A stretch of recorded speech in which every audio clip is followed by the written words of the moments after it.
Good evening, everybody. Welcome to Wizards Outlook. Washington beat Cleveland 122-93. As always, joined by Raymond Lyons and Cardell Dudley Jr., Wilson Tarpe Jr. And again, we're going to get into, like we do after every Wizards game, just break down what happened, get some insight from both Ray and Cardell. But again, we talked about this month, how important it was going to be that Washington finish out the month strong. Done a solid job of that. Ray, go ahead and kick us off tonight. Just what you thought about Washington beating Cleveland on the road. Yeah, man, it was a strong showing, especially since they recently played the Cavs and it was a tightly contested game, and that was without Colin Sexton. So, it's good for them to kind of come out here and show some dominance, especially over a team that's, sort of chasing them somewhat as the season winds down. Um, Man, low key, the Wizards have some depth. I don't think we ever highlighted that before, but their bench shows up a lot. They had 56 points off the bench tonight. You know, and um and that was key early because Russ and Bradley Beal they got out the gate slow. But Ish Smith stepped up. Rui he came out sharp. So they kind of kept him afloat until the third quarter when Washington was able to blow the game open. And it started with their defense, limiting the Cavs to one shot, then converting on the other end, also creating turnovers, getting out and getting easy baskets. For the game, the Cavs had 24 turnovers, Wizards only had 12, and the Wizards scored 30 points off those turnovers. To Cleveland only scored 11 points off Washington's 12 turnovers. So again, taking care of the ball, it's a little important. So yeah, man, but it's good to see the Wizards be dominant like this. You know, uh, Even though Colin Sexton and Darius Garland they were up to the challenge. Um, then of course Jared Allen he did his usual. It was fun to see him and Daniel Gafford go at it again. But yeah, man, just a complete game from the Wiz. They got back to what they do best. They attacked the paint. I think they had 66 points in the paint tonight. And that's pretty much been the recipe for their success. Get to the basket and stay away from the threes. Especially if they're not falling. So and adversely, Cleveland shot a lot of threes tonight and didn't make a lot. So and then the Wizards were able to control the boards as well. They were getting those rebounds and pushing the ball out. So yeah, man, they once they got going downhill, it was a wrap. Cleveland they couldn't throw a rock in the ocean, and the Wiz they capitalized. So yeah, man, it's a good win. They continue to close the month strong. We said they would need to go on a February like run, to get in this playing situation. That's what they're doing, and they're in the driver's seat. And as long as they keep producing like this, then they have their own destiny in their hands. So yeah, man, really good win. You know, um, different people contributed. We got a chance for Cassius Winston and Garrison Matthews to get some get some court time. It's always good when the Wizards in position to clear the bench. Um, Anthony Gill got in. When at a point where I think Gafford was in a little bit of foul trouble, so they were able to utilize their entire bench. So yeah, man, just a good win, man. They're picking up steam, and they're being consistent, and you really can't ask for much more than that. They're taking care of business, and they couldn't have come at a better time for them. Because right after All-Star break, they struggled a little bit, and but they went back to the lab, went back to the drawing board, regained their footing, and now they're in a pretty good position heading down the stretch. Cardell? Washington had a great efficient night.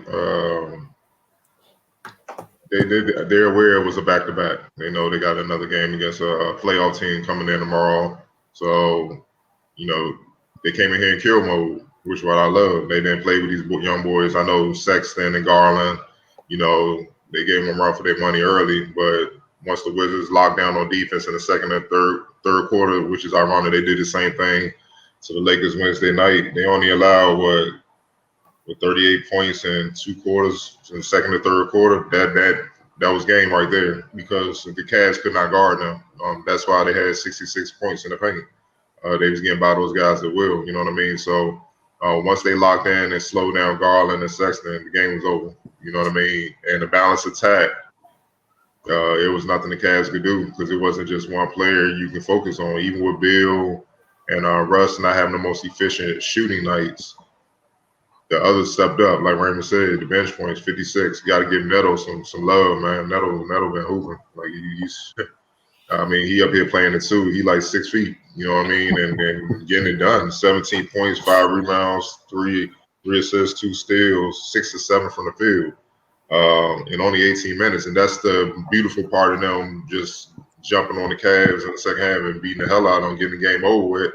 They got rest where now, tomorrow when they face the Mavs, they should be ready to go instead of being in a dogfight and being tired. You know what I mean? That's what you got to do. So I love that they kind of got to this point at this, you know, as the playoffs approach, man, because for most of the season, we were like, yo, kill these teams. You know what I'm saying? Kill these teams that are not that good. They're a lottery bound, man. Don't waste time with them. But it ended up being a dog fight, and it was hit or miss as who will win, you know, late in the game. So you got to give them just credit for what they're doing. Washington took care of the ball, you know, straight up. I mean, I know they had 12 turnovers, but a lot of those came when the reserves came in. You know, when the main players, the main rotation, the starters, they didn't turn the ball over like that. You know, you look at Russ. He didn't have the most efficient shooting night, but he still had his usual triple-double and only 3 turnovers, which means he didn't give the Cavs a chance to come back and try to beat them. You know, they was going to have to do it themselves, man. So, you know, Bill, too. And those are the 2 basic primary ball handlers. I mean, my bad, Bill had 1 turnover and Neto had 2. So between your 3 guards, you only had 6. I mean, you can't ask for nothing more than that, man. You know what I'm saying? It's just, that's ideal, and that's what we're talking about. So if you're not giving them extra possessions to make up for their lack of efficiency, what can they do? They can't guard you. They're not getting extra possessions to try to make up for them not making shots because your defense is tough. Sounds like to me they just got to take the butt whooping like a man, and that's exactly what happened. Yeah, and Gil, good minutes. He's worked his way into the rotation. You know what I mean? And when he gets in, he produced. But he's a veteran. I know he's been overseas most of his career. So that's where he came from. But when you're a vet, you're a vet. You understand what it takes to be a professional. You understand you got to stay ready. That's what it was, man. But all in all, this was just we handle business as usual type of win. Get ready for a much tougher opponent tomorrow.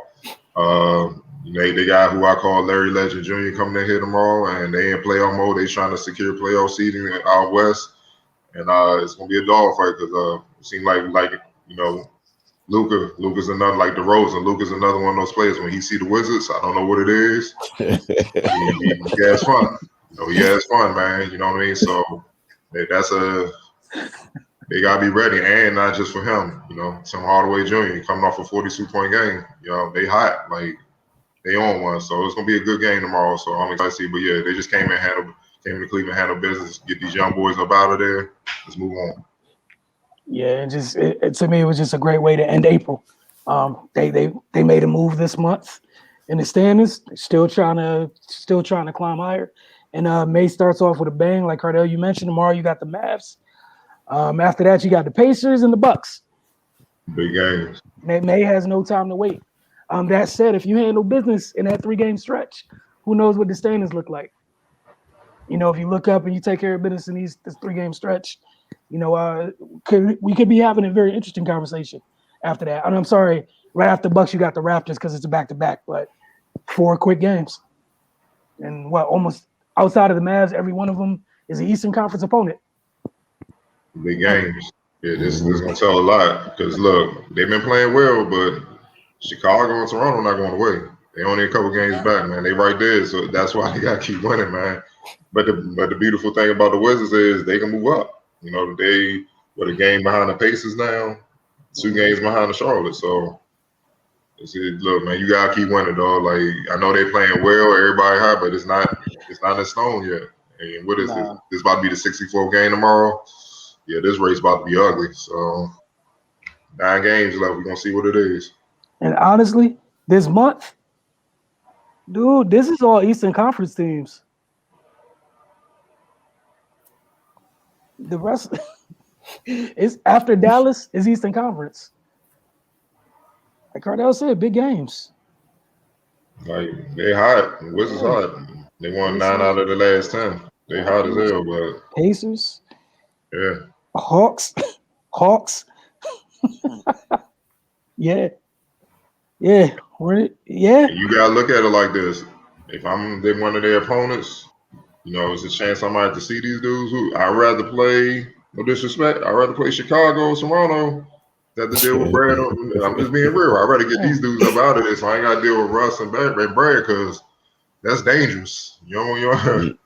That's like that's dangerous, you know what I'm saying? So I know Brooklyn, they got the firepower, but they not healthy. They haven't gotten a scene. Like they just lost to, I know KD ain't played, but they just lost to Portland. You know what I mean? Dame came in there, outplayed Kyrie, and the rest of the guys did what they had to do, man. Philadelphia, we know what Embiid gonna do. But it's just not him, it's Tobias and all those guys. But it's just the fact that Washington can make things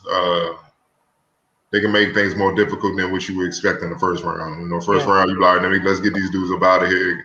That's just an unnecessary headache that you don't want to have to deal with compared to like Chicago. You know what I'm saying? So these teams that they're gonna face, I'll be trying to hand them some L's so they can get out.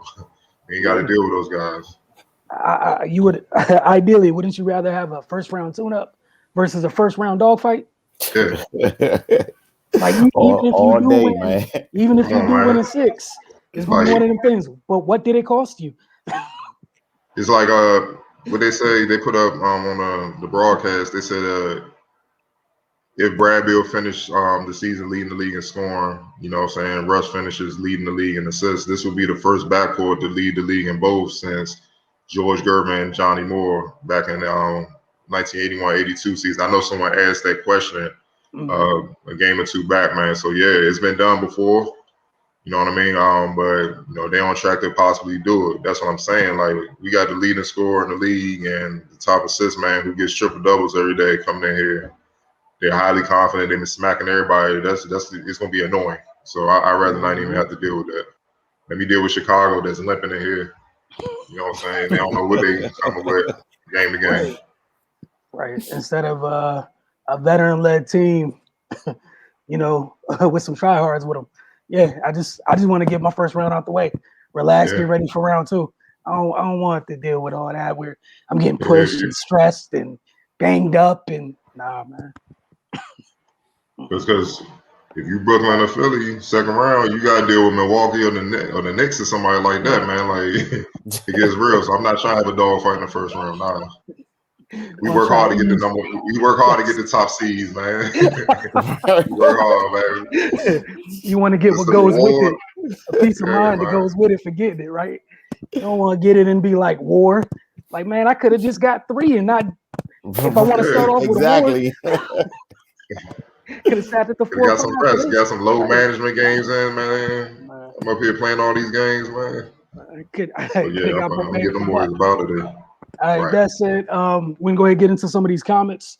And then my bad. Real quick. Young boy Jason Tatum, shout out to him. They walked him down and completed it? 60 points tonight. 8 rebounds, 5 assists, 20 of 37 from the field, 5 of 7 from 3, 15 of 17 from the free throw line against the beloved Spurs. Yeah. And the Spurs were about 30-something, right? They was up by 30. He just tied Larry Bird for most points in the game for the franchise. So, man, this is what we were talking about a couple games ago. Like, man, why can't they guard DeRozan? You can't guard these top players when they on one, dog. You just got to try to make them inefficient. That's a win. But, man, that's a hell of a performance, 60? Man. 60.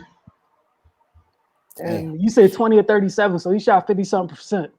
Efficient. 5 of 7 from 3. 15 and 17 from the free throw line. Yeah, that's again reasons you don't want to deal with wars early in the first round, man. Because all right. Here's the first comment. So here we go. Because of what happened to Ray last time, I asked who would like to go first. So Ray, would you like the first one, or would you choose to defer? We gonna receive the kickoff. All right, cool. This is from Darren Bell. What a statement went on national TV. Bill is a professional scorer. He makes it look so easy. Russ said he doesn't think any player can do what he does best. I 1000% agree. Russ is such a unique player with the strength, quickness, leaping ability, and a never-ending motor. I see him battling Anthony Davis in the post. I saw him battling Anthony Davis in the post a few times. What other guard in the league even tries to guard AD? I think they're coming together fantastic and playing their best ball at the right time. As I said before, Brad and Russ this year, he wanted to emphasize this year, pound for pound, the best backcourt in the league. Yeah, man, that was a huge win. Over the Lakers. Of course, LeBron didn't play, but still, man, they had AD. There's still a team to contend with out west, and it was definitely a statement win. The Wizards controlled the game the whole way through, and yeah, man, Bill, he just elevated his game to another level. Like, even if you look at last year compared to this year, like he averaged 30 last year or whatever, but it looked a little different this year, man. He's turned into one of those players that, you just really just pencil the 30 in if you're the opposing team. And like Cardale said, just try to make it as difficult as you can for him. But nobody can guard him this year. He looks stronger. He looks sharper. He's getting to his spots, utilizing the mid-range, mixing it up, scoring a lot of different ways. So yeah, man, his progression has been wonderful to see. And yeah, Russ, he's a unique talent, man. It's not many people that can do what he do. We talk about the triple doubles and all that, but aside from the stats, just his competitive nature and how he goes after it. Like I saw that a couple times last game as well. He's digging down and guarding Anthony Davis in the post. We talked about it earlier this year when we see Russ taking on those challenges against post players and the other bigs just kind of allowing it to happen. Yeah, man, he's just a dog straight up, and you would love a guy like that on your team. They're definitely coming together at the right time. They're hitting another hot streak at the end of the year when they definitely need it. Like we saw them get themselves into the driver's seat of this playing situation, and that's as far as Brad and Russ being the best backcourt this year. I mean, it's a few people in that conversation, man. Of course, you got the guys in Portland, Chris Paul and Devin Booker. Who else is playing well? Yeah, Russ and Bill, they're in that mix. Can't think off the top of my head anybody else, but I mean, if you want to have that conversation, that's fine. But yeah, they're going down the stretch. They're definitely, playing as well as any backcourt collectively. But looking at the season overall, of course they kind of got out the gate slow. Russ trying to get healthy and all that. But yeah, man, they're playing really well, and you definitely can't take that away from them. Cardell, did you want to chime in? Or? Yeah, they're playing well. I know you said name another guard that would battle AD in the post. Drew Holiday, Patrick Beverly, and as far as playing, the best backcourt in the league this year as far as they play, I can't say that because you pretty much went like a half a year where Russ was still trying to recuperate, so you can't knock that. James Harden and Kyrie, I felt when they were same boat, kind of, but when they were together, it was lethal. It was hell, and they was piling up wins. And like with Chris Paul and Devin Booker, I feel like those two backcourts got the edge over Russ and Bill. It's just that they're hot now. You know what I mean? So, and you can't knock it.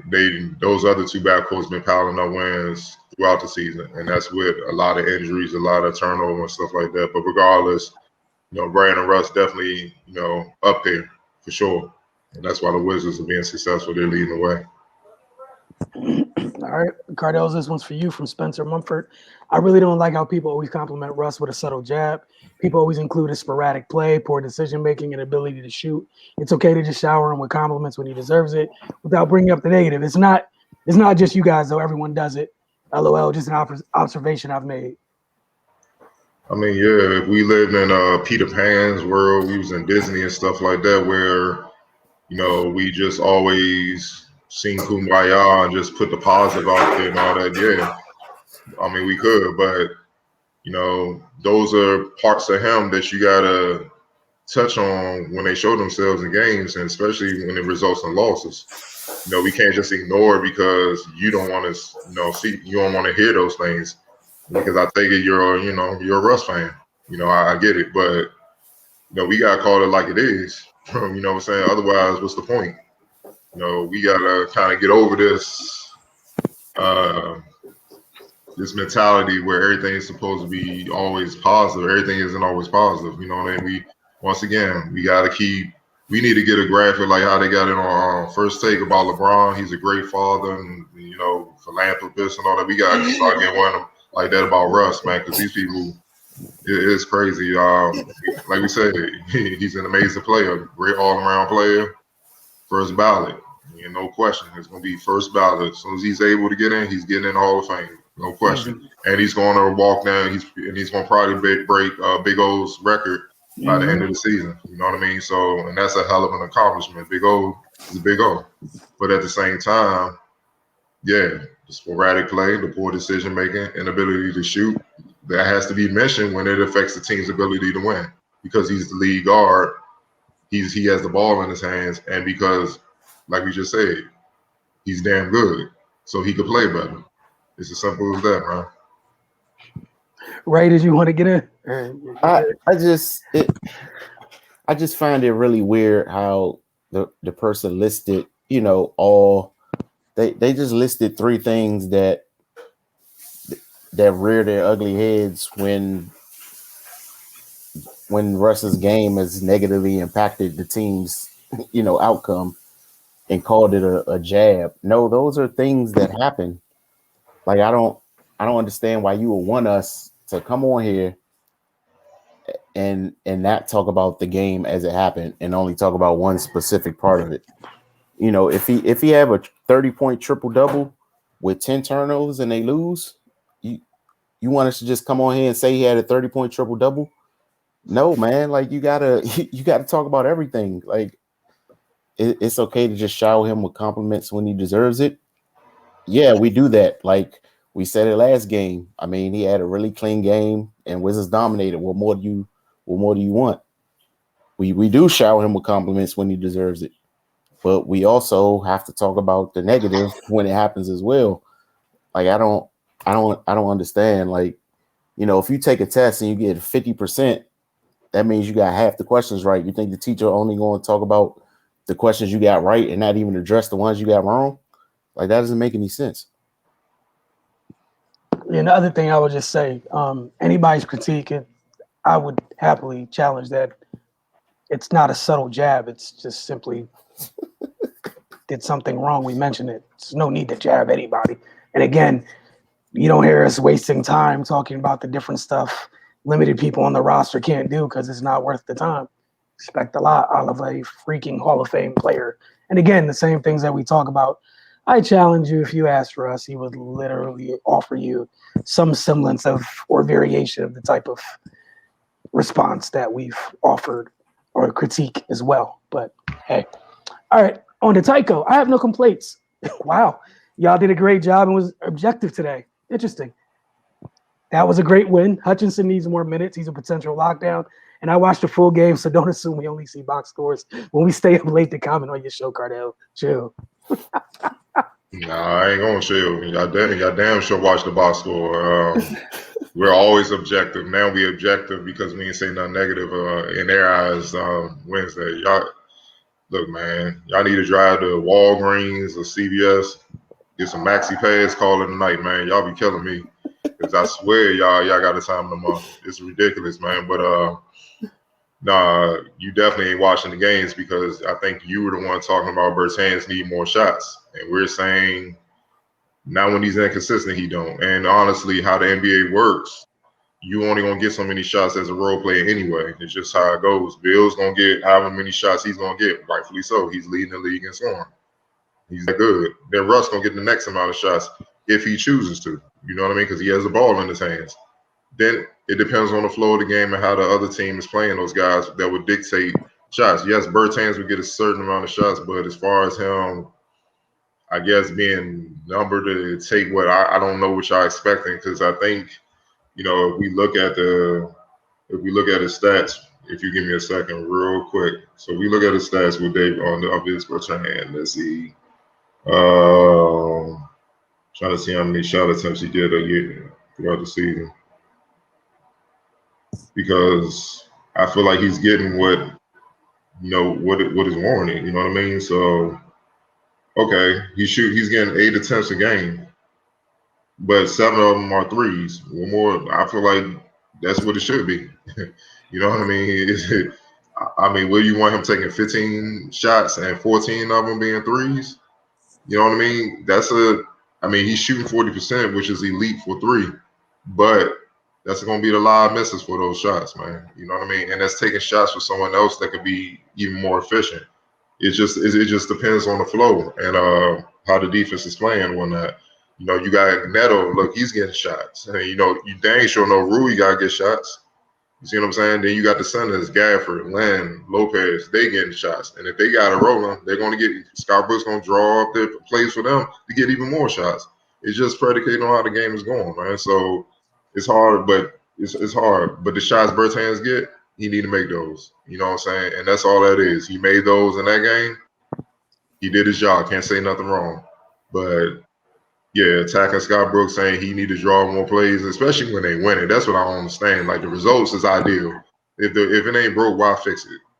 Yeah, but y'all still want more shots for Bertans. So, nah, I ain't shelling nothing, man. You definitely was watching the box scores, because that's why you harping on he need more shots. Because if you watching the game, you wouldn't have came to the conclusion. The shots he's getting is sufficient enough. All right. Ray, did you have anything, or you moving on to this? Just that, we gotta chill out with every time a player has a good 4-minute stretch, people rush to say they need more minutes. Like it's only so many minutes in the game. So if every game another player steps up and has a good little run. So every game somebody need more minutes. And like Cardell said, they're 9-1 in their last 10. So I'm gonna trust Scott Brooks' delegation of playing time right now, because what more results do you want? Like, and real quick, here's how you get people when they say that. It's like, man, they should have drafted so-and-so. Well, here you go. So if Hutchinson is gonna get more minutes, that means minutes gonna be taken from somewhere else, whose minutes should be diminished. All right, then. It won't be a clear answer right now when you think about it. So that's why it doesn't make sense to say those things. He's earning right. Brooks throwing him out there, giving him some minutes. He's earned it. Like today, he was the first guy off the bench against the Cavs. You know what I mean? For his defense and stuff like that. He's being rewarded. Scott's gonna reward you if you're doing what you're supposed to do. So that's all you need to do. But more minutes, I guess, to be heavy in the rotation, that's tough, especially when they win it, because guys been hooping. So that'll be a tough decision. All right. This one's for you, Ray, from Eric Reeves. If the Wizards were a great 3-point shooting team, just think of the damage they can do to teams. They're putting up a lot of points in the paint. If they could up their 3-point percentage, we would dominate. The thing that bothered me last night is Bertan gets $80 million just to shoot. He hasn't hit those open threes. He had some wide open looks and flat out missed. He makes some shots, and the Wizards really keep their foot on the gas. That was so frustrating to see. Come on, Latvian laser. So are you, Ray? Shoot, if was a fifth, we all be drunk. If every team was a great 3-point shooting team, they'd be doing more damage. We just have to live in reality that the Wizards are not a great 3-point shooting team. They have to stick to what works for their personnel. And yeah, I think we've spoken ad nauseum about Bertans. He gets $80 million to just shoot, and he's expected to be able to do that at a high clip.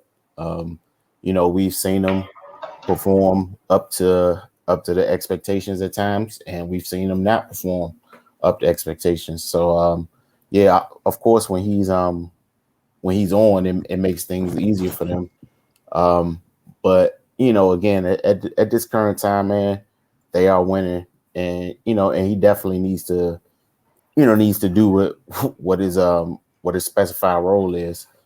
But yeah, man, it's something we've talked about the entire season. That 80 mil, it should pay for some knockdown shooting from him, and it's been kind of up and down. I think he's averaging out to be a decent shooter this season, but he does go through his slumps, as all people do. But if you're going to be a specialist, man, them slumps got to be far and few between, and not last as long as some of his had. But all in all, yeah, man, it's that's his main role. But yeah, we can't just say if they did this better, they would be damaging teams. We got to deal with what they are doing. They're not just going to magically become the Golden State Warriors, just because it would make things easier for them.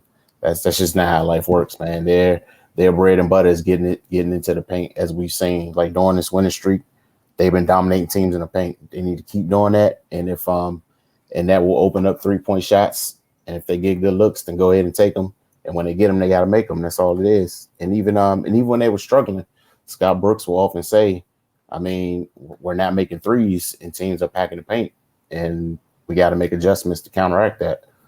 So yeah, man, we just got to deal with what they're able to do at the time.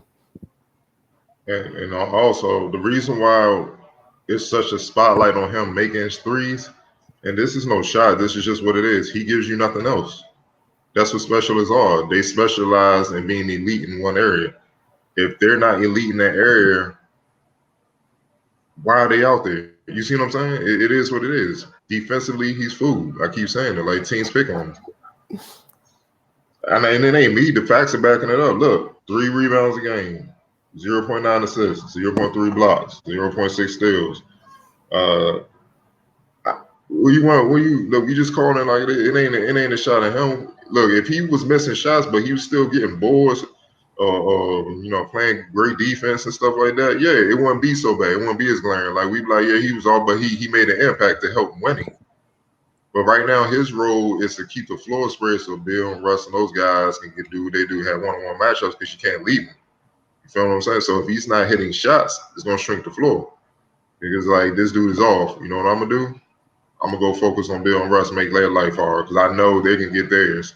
And if I could bother them, it's going to affect the overall team and gives us a better chance to win. It's really just common sense. So that's why if he can't do his main job, it's such a big deal.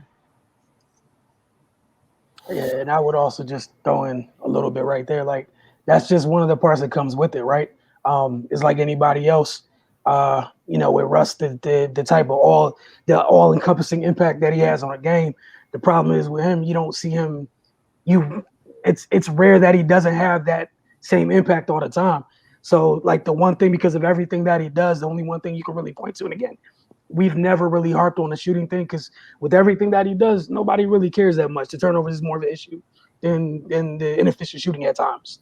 Cool. So, but again, he brings he covers so many areas with his impact. Yeah, when you have somebody who's a little bit more limited, that just is what it is, man. It's kind of like, what's it called, like in baseball, where you got your DH. They're a designated hitter. When they not doing that, man, it's rough for them. They don't get an opportunity to do anything else but that. It is what it is. All right, last but not least, to close this out from Jonathan Meeks. Does this feel like a revamp of the OKC Thunder with a learning curve? Is Bill KD? You guys should do a video drawing the parallels, major differences. This is all you guys. Lord Jesus. No, man. Oh, Lord Jesus. See? Y'all see? See? But if we go off, we being mean, and then we talking down to y'all and all. No, look, man. It's only one Kevin Durant, man. I love Bill. Bill, dog, special player in his own right. But there's only one Kevin Durant. It's only one 6'11" 2 guard that's 50, 40, 90, can guard all 5 positions, pass, do everything on the floor. There's only one of those dudes, man. Like, He's like the only dude in the league. I'm gonna be real. Probably that ain't no problem. He can give you 30, only need 15 shots. Do you understand what I'm saying? He can give you 30, but only need 15 shots because he making 10 of them. A few of those gonna be threes, and the rest gonna be from the free throw line because you can't guard them. Do you understand what I'm saying? Like, look, man. No, it is. It's far from OKC, and it ain't even just about the stars. You know, Russ are obviously comparing to Russ and OKC, or Bill comparing to KD. They had Harden. There is no Harden, anything close to Harden on the Washington roster. They had Ibaka. Fine, you could say, I guess Gafford plays that role. They had Steven Adams. They don't have a Steven Adams on that team. They don't have Uncle Jeff. I mean, Jeff Green, yeah, he was here a couple years ago, but he ain't here no more. They don't have the mob that lost to the finals, man. That was a special team, man. You got to think about it. That team had 3 MVPs on it at one time. You know, this roster don't have one. So, I mean, Russ was a former one, but don't have one that has won with this franchise, with this team, playing on the roster right now. You know what I'm saying? Like, play that has won in a Washington uniform. They don't have that. So no, man, y'all like chill. Don't do that, man. Y'all. Woo. See, if we said this is what you call a hot take, and it would be a barrage of comments coming our way. Like, what the y'all talking? We'd have to take all that too. Yeah.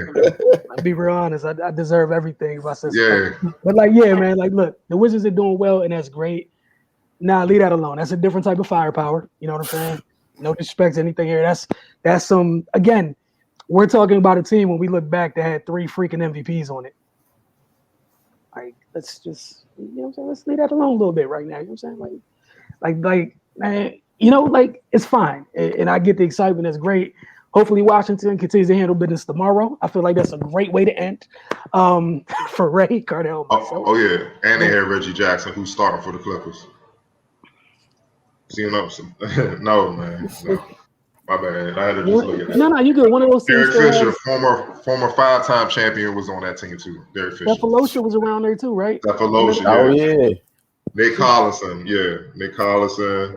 Yeah. Eric Maynard. Kirk was on that team. Nah, player. For the most part, like they're like 8-man rotation is still floating around this league right now. So yeah, and it's not a knock on this group right now. This is simply just like, and that's why the response is so like that, because again, we're talking about a team that had an abundance of riches from a talent standpoint. And again, it's not knocking anything that Washington's doing right now, but we know this roster does not have an abundance of riches. So that's all. Don't let it fool you. Like, they beating up on a bunch of lottery teams. They doing what they're supposed to, but they don't let it fool you. Because if they was playing Nets and Philly every night, it won't be like this. I'm saying, like, they're like, even like right now, like whatever they're trying to do with this group around Russ and Brad, they still got a long way to go to fully get to kind of fine tune this roster perfectly around them. They're not even there to be the best version of this iteration of the Wizards with the engine being Brad and Russ. And think about it. And think about it. Russ just got here. This is his first year. He ain't even played a full season here. And think about it. They click and only have Thomas with them or Denny. They only have their full roster. Like, it's still things that they got to figure out moving forward. You know what I'm saying? So no, man. Like, to throw that out there with a team that was on the verge of winning the championship is just relax, man. See what being a fanatic does. You see, and that's all based because Russ played for the team. There's nothing else that connects this Wizards team to that but Russ. Like, and Scott Brooks. We got to stop there right there. That's a whole 7-foot my player. There's nothing like that over here, man. Like, let's leave that alone. Again, like, that is cool and that's great. Like, I guess what you can take away from that is that, you know, Scott was around that. Maybe to help as they try to fine tune this iteration of the Wizards, because there's going to be some breadcrumbs you can tie here and there, but literally it's just crumbs. Because like that group there's going to be 30. There's going to be 30 for like multiple 30 for 30s done on what happened to that group and why they didn't do what they were supposed to do. This ain't that. So, and this is me being as respectful as possible. Like, what?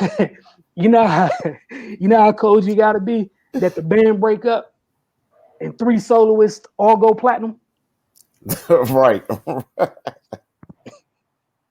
Like, And I threw Derek Fisher name out there because, like I said, he's a 5-time champion. Let me look on the Wizards. Ain't nobody who won a ring on the Wizards? Outside probably Scott Brooks with Houston. that was yeah. Scott Brooks was on them teams. Yeah.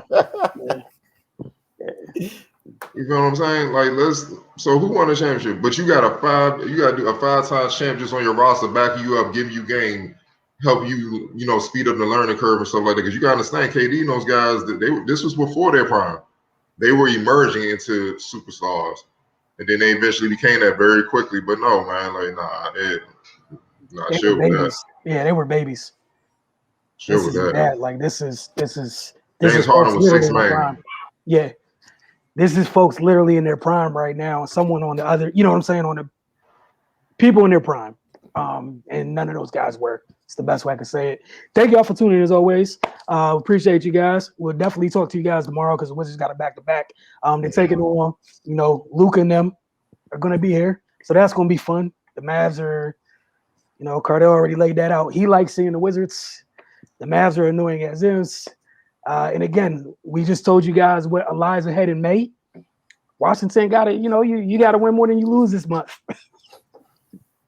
You know what I'm saying? Like that, they're being chased right now, technically, right? Because you're running out of time. They're being chased by time because there's not that much time left.